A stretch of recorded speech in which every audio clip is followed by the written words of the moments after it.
ਵਿੱਚ ਜੀ ਡਾਕਟਰ ਸਾਹਿਬ ਸਾਡੇ ਕੋਲ ਅਗਲਾ ਫੇਸਬੁੱਕ ਮੈਸੇਜ ਆਇਆ ਹੈ ਸਪੇਨ ਤੋਂ ਬੋਬੀ ਸਿੰਘ ਜੀ ਦਾ। ਇਹ ਲਿਖਦੇ ਹਨ, ਸਿੰਘ ਸਾਹਿਬ ਸੁਖਬੀਰ ਕਹਿੰਦਾ ਸੀ ਕਿ ਕੋਈ ਅਕਾਲੀਆਂ ਦਾ ਘਰਾਓ ਕਰਕੇ ਵੇਖੇ। ਬੜਾ ਹੰਕਾਰ ਵਿੱਚ ਛਾਤੀ ਠੋਕ ਕੇ ਕਹਿੰਦਾ ਸੀ, ਪਰ ਇੱਕ 65 ਸਾਲ ਦੇ ਬਜ਼ੁਰਗ ਬਾਪੂ ਜੀ ਨੇ ਮਾਰ-ਮਾਰ ਕੇ ਚਪੇੜਾਂ ਮੂੰਹ ਲਾਲ ਕਰ ਦਿੱਤਾ ਮਲੂਕਾ ਸਾਹਿਬ ਦਾ। ਮੈਂ ਉਸ ਬਜ਼ੁਰਗ ਦਾ ਧੰਨਵਾਦ ਅਤੇ ਉਹਨਾਂ ਨੂੰ ਪ੍ਰਣਾਮ ਕਰਨਾ ਚਾਹੁੰਦਾ ਹਾਂ।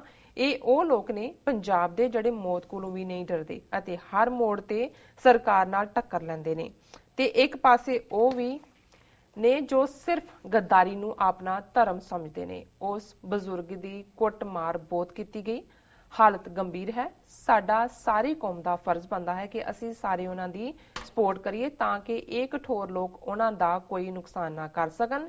ਇਹ ਅਰਜ਼ ਹੈ ਸਾਰੀ ਕੌਮ ਨੂੰ। ਖਾਲਿਸਤਾਨ ਜ਼ਿੰਦਾਬਾਦ। ਜੀ ਡਾਕਟਰ ਸਾਹਿਬ ਜ਼ਿੰਦਾਬਾਦ ਜ਼ਿੰਦਾਬਾਦ। ਬੋਬੀ ਸਿੰਘ ਜੀ ਦਾ ਬਹੁਤ ਬਹੁਤ ਸ਼ੁਕਰੀਆ।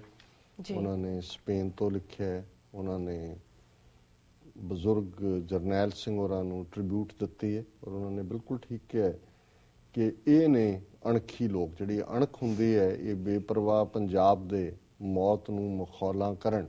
ਇਹ ਹੈ ਜਦੋਂ ਪ੍ਰੋਫੈਸਰ ਪੂਰਨ ਸਿੰਘ ਨੇ ਸਿੱਖ ਕਰੈਕਟਰ ਪੰਜਾਬ ਦੇ ਉੱਤੇ ਜਿਹੜੀ ਸਿੱਖੀ ਦੀ ਛਾਪ ਹੈ, ਗੁਰੂਆਂ ਦੀ ਰਹਿਮਤ ਦੇ ਨਾਲ ਉਸ ਧਰਤੀ ਦਾ ਬਦਲਿਆ ਖਮੀਰ ਹੈ ਜੀ, ਤੇ ਫਿਰ ਇਹ ਪ੍ਰੋਫੈਸਰ ਪੂਰਨ ਸਿੰਘ ਨੇ ਕਿਹਾ ਕਿ ਇਹ ਬੇਪਰਵਾਹ ਪੰਜਾਬ ਦੇ ਮੌਤ ਨੂੰ ਮਖੌਲਾਂ ਕਰਨ, ਮਰਨ ਥੀ ਨਹੀਂ ਡਰਦੇ, ਪਿਆਰ ਨਾਲ ਇਹ ਕਰਨ ਗੁਲਾਮੀ, ਜਾਨ ਕੋ ਆਪਣੀ ਵਾਰ ਦਿੰਦੇ, ਪਰ ਟੈ ਨਾ ਮੰਨਣ ਕਿਸੇ ਦੀ, ਖਲੋ ਜਾਣ ਡਾਂਗਾਂ ਮੋਢੇ ਤੇ ਉਲਾਰ ਕੇ। ਹੁਣ ਇਹ ਜਿਹੜਾ ਟੈ ਨਾ ਮੰਨਣਾ, ਇਹੀ ਮਲੂਕਾ ਜਿਹੜਾ ਧਮਕੀਆਂ ਦੇ ਰਿਹਾ, ਪੂਰੇ ਗੁੰਡਾਗਰਦੀ ਤੇ ਉਤਰਿਆ। ਇੱਕ ਬਜ਼ੁਰਗ ਨੇ ਕਿਹਾ ਵੀ ਇਸ ਧਰਤੀ ਦਾ ਇਹ ਕਰੈਕਟਰ ਹੈ, ਖਮੀਰ ਹੈ, ਇੱਥੇ ਟੈ ਨਹੀਂ ਚੱਲਦੀ ਹੈ।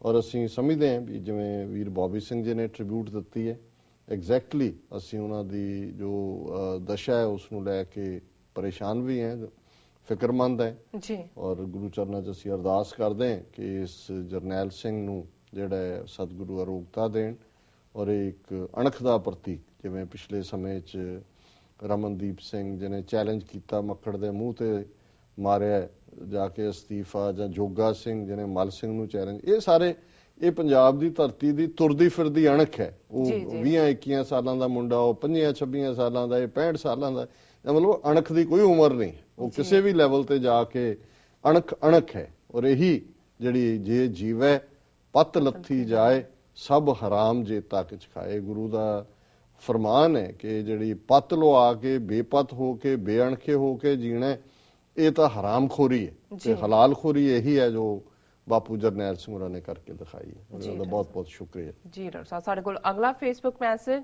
ਜਰਨੈਲ ਸਿੰਘ ਘੋਲੀਆਂ ਜੀ ਦਾ ਮੋਗਾ ਦੁਆਇਆ ਹੈ। ਇਹ ਲਿਖਦੇ ਹਨ, 3 ਜਰਨੈਲਾਂ ਨੂੰ ਮੇਰਾ ਕੋਟ-ਕੋਟ ਪ੍ਰਣਾਮ।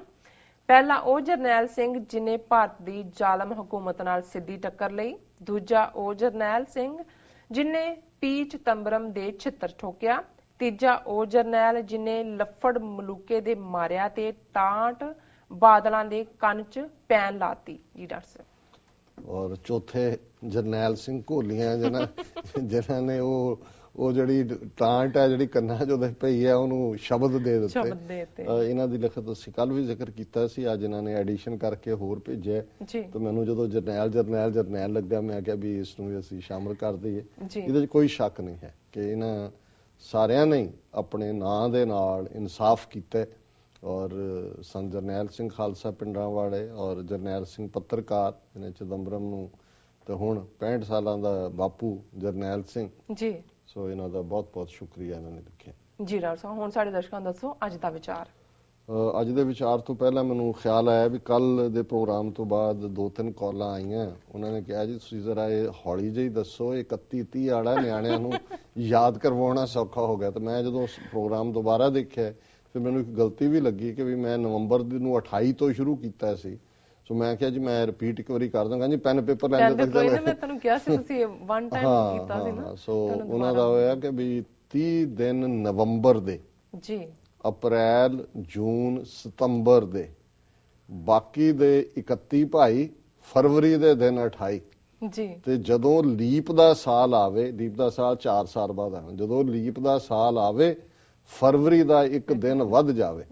ਸੋ 29 30 ਦਿਨ ਨਵੰਬਰ ਦੇ, ਅਪ੍ਰੈਲ, ਜੂਨ, ਸਤੰਬਰ ਦੇ, ਬਾਕੀ ਦੇ 31 ਭਾਈ, ਫਰਵਰੀ ਦੇ ਦਿਨ 28, ਜਦੋਂ ਲੀਪ ਦਾ ਸਾਲ ਆਵੇ ਇੱਕ ਦਿਨ ਹੋਰ ਵੱਧ ਜਾਵੇ। ਹੁਣ ਨਿਆਣਿਆਂ ਨੂੰ ਯਾਦ ਕਰਾ ਦਿਓ, ਤੁਸੀਂ ਵੀ ਕਰਾ ਦੇਣਾ। ਜੀ ਡਾਕਟਰ ਸਾਹਿਬ, ਬਿਲਕੁਲ। ਅੱਜ ਦੇ ਵਿਚਾਰ ਲਈ ਭਾਈ ਗੁਰਦਾਸ ਜੀ ਦਾ ਕਵਿਤ ਨੰਬਰ 106 ਅਸੀਂ ਚੁਣਿਆ ਜੀ। ਇਹ ਹੈ, ਸ਼ਬਦ ਸੁਰਤ ਆਪਾ ਖੋਏ ਗੁਰਦਾਸ ਹੋਏ, ਵਰਤੈ ਵਰਤਮਾਨ ਗੁਰ ਉਪਦੇਸ਼ ਕੈ, ਹੋਣਹਾਰ ਹੋਈ ਜੋਈ, ਜੋਈ ਸੋਈ ਸੋਈ ਭਲੋ, ਪੂਰਨ ਬ੍ਰਹਮ ਗਿਆਨ ਧਿਆਨ ਪਰਵੇਸ਼ ਕੈ, ਨਾਮ ਨਹਿ ਕਾਮ ਧਾਮ ਸਹਿਜ ਸੁਭਾਏ ਚਾਏ, ਪ੍ਰੇਮ ਰਸ ਰਸਕ ਹੋਏ ਅੰਮ੍ਰਿਤ ਆਵੇਸ਼ ਕੈ, ਸਤ ਰੂਪ ਸਤ ਨਾਮ ਸਤ ਗੁਰ ਗਿਆਨ ਧਿਆਨ, ਪੂਰਨ ਸਰਵਮਈ ਆਦ ਕੋ ਆਦੇਸ਼ ਕੇ।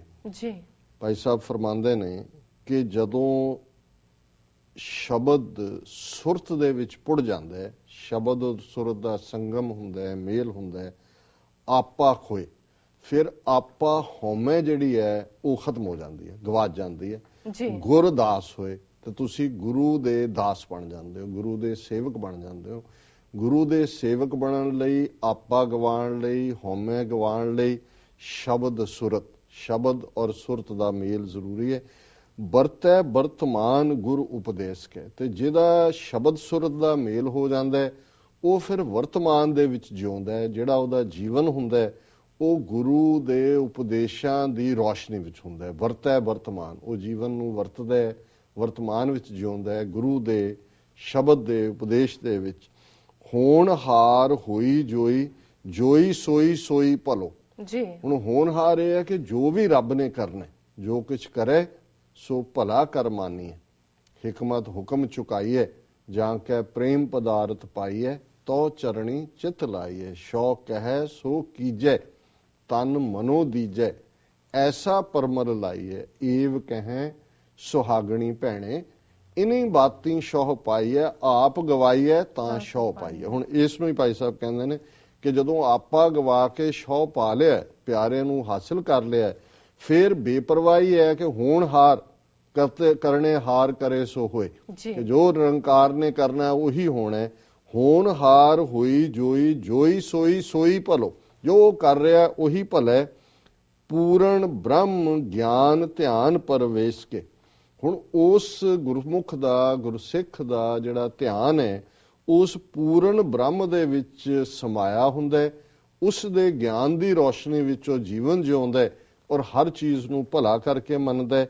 ਨਾਮ ਨਹਿ ਕਾਮ ਧਾਮ ਸਹਿਜ ਸੁਭਾਏ ਚਾਏ, ਹੁਣ ਉਹ ਗ੍ਰਸਥ ਦੇ ਵਿੱਚ ਰਹਿੰਦਿਆਂ ਹੋਇਆਂ ਵੀ, ਧਾਮ ਦੇ ਵਿੱਚ ਰਹਿੰਦਿਆਂ ਰੱਬ ਨੂੰ ਯਾਦ ਕਰਕੇ ਨਿਸ਼ਕਾਮ ਹੋ ਜਾਂਦਾ ਹੈ। ਨਿਸ਼ਕਾਮ ਹੁੰਦਾ ਹੈ ਵਿਦਆਊਟ ਡਿਜ਼ਾਇਰ, ਕਾਮ ਦਾ ਮਤਲਬ ਹੁੰਦਾ ਹੈ ਡਿਜ਼ਾਇਰ, ਇੱਛਾਵਾਂ, ਕਿ ਨਿਸ਼ਕਾਮ ਹੁੰਦਾ ਹੈ ਤੋਂ ਬਿਨਾਂ ਡਿਜ਼ਾਇਰ ਤੋਂ ਤੁਸੀਂ ਕੁਝ ਕਰਦੇ ਹੋ।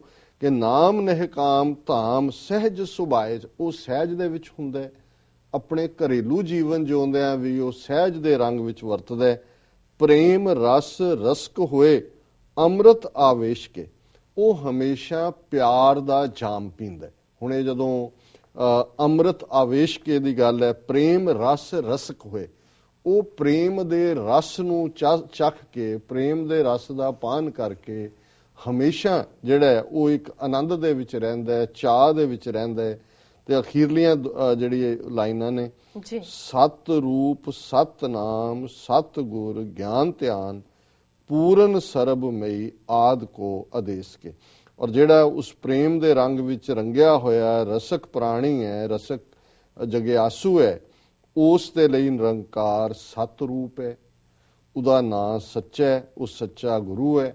ਉਹ ਉਸ ਵਾਹਿਗੁਰੂ ਦੇ ਗਿਆਨ ਔਰ ਧਿਆਨ ਦੇ ਆਨੰਦ ਨੂੰ ਮਾਣਦੇ ਆ। ਪੂਰਬ ਸਰਬਮਈ ਆਦ ਕੋ ਆਦੇਸ਼ ਕੇ, ਉਹਨੂੰ ਇਸ ਗੱਲ ਦੀ ਸਮਝ ਆ ਜਾਂਦੀ ਹੈ ਕਿ ਨਿਰੰਕਾਰ ਹਰ ਥਾਂ ਤੇ ਮੌਜੂਦ ਹੈ ਔਰ ਇਹੀ ਆਦ ਕੋ ਆਦੇਸ਼ ਕੇ, ਕਿ ਉਹ ਹੈ ਜਦੋਂ ਕੁਛ ਵੀ ਨਹੀਂ ਸੀ। ਆਦ ਸੱਚ ਜੁਗ ਆਦ ਸੱਚ, ਹੈ ਭੀ ਸੱਚ ਨਾਨਕ ਹੋਸੀ ਭੀ ਸੱਚ, ਕਿ ਉਸ ਨੂੰ ਹੀ ਸੈਲਿਊਟ ਹੈ। ਆਦੇਸ਼ ਹੁੰਦਾ ਸੈਲਿਊਟ, ਪ੍ਰਣਾਮ ਹੈ, ਜਿਹੜਾ ਆਦ ਵੀ ਸੀ, ਜੁਗਾਂ ਤੋਂ ਵੀ ਪਹਿਲਾਂ ਸੀ, ਅੱਜ ਵੀ ਹੈ, ਕੱਲ ਨੂੰ ਵੀ ਉਹਨੇ ਰਹਿਣਾ। ਤੇ ਇਹ ਅੱਜ ਦਾ ਵਿਚਾਰ ਹੈ ਭਾਈ ਗੁਰਦਾਸ ਜੀ ਦੇ ਸ਼ਬਦਾਂ 'ਚ। ਜੀ ਡਾਕਟਰ ਸਾਹਿਬ, ਤੁਹਾਡਾ ਬਹੁਤ ਬਹੁਤ ਸ਼ੁਕਰੀਆ, ਤੁਸੀਂ ਅੱਜ ਦਾ ਵਿਚਾਰ ਸਾਡੇ ਦਰਸ਼ਕਾਂ ਨਾਲ ਸਾਂਝਾ ਕੀਤਾ ਹੈ।